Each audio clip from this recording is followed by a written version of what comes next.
мұражайға келдік. Көзін алдық.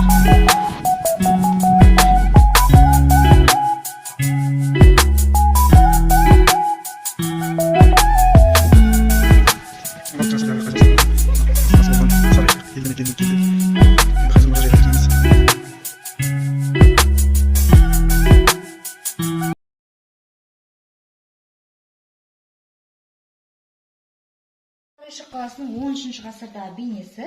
Жалпы бұл қаланы тарихи нұсқаға бағынсақ, Сарайшықтың қаласын Шыңғысханның немересі Батухан 13 ғасырда құрған. Сол кезде қаланың атауы Сарайжук болған. Ол түркі тілінде аударылғанда кіші сарай болып аударылады. Яғни Алтын Орданың кіші сарайы, Алтын Орданың кіші астанасы болып саналған. Ал Алтын Орданың ірі қаласы астанасы ол Бату сарай болды. Қазір уақытта Ресейде Астрахан облысының жақта.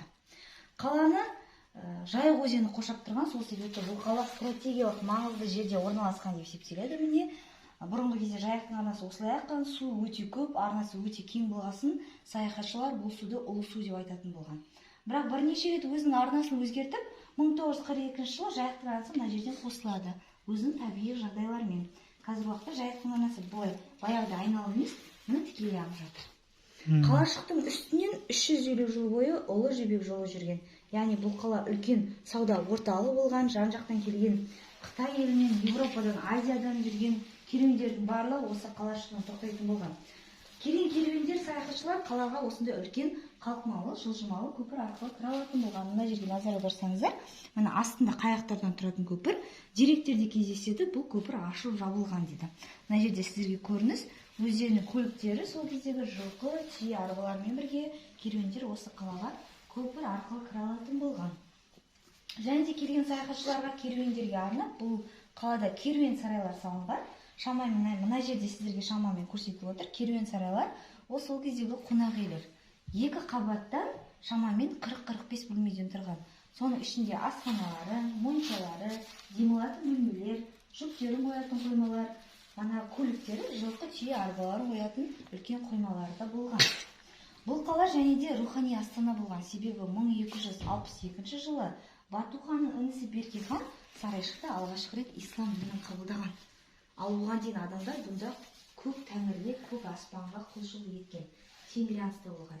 Өзбек хан таққа отырғаннан кейін 1311-1312 жылдары ислам ресми түрінде мемлекеттік дін болып қабылданып, Сарайшықта алғашқы рет 4 мешіт, 4 медреселер салына бастайды.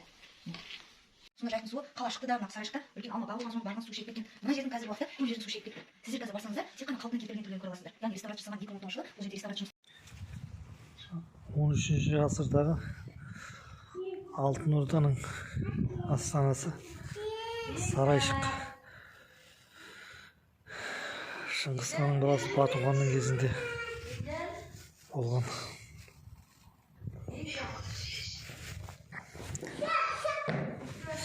Тастарғандай түп-түзу. Жерде ішінде білмеймін не бар екенін.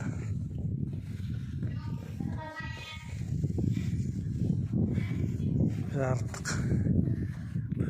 Талайлар өткен бұл шіркет.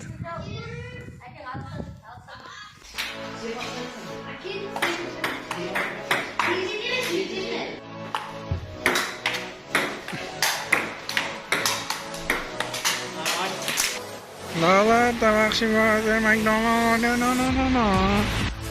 жарсыңдар! 1, 2, 3!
мен ана үйлерге қонаққа бардым деді ғой, соны маған бергені сіздерге сарқып деп.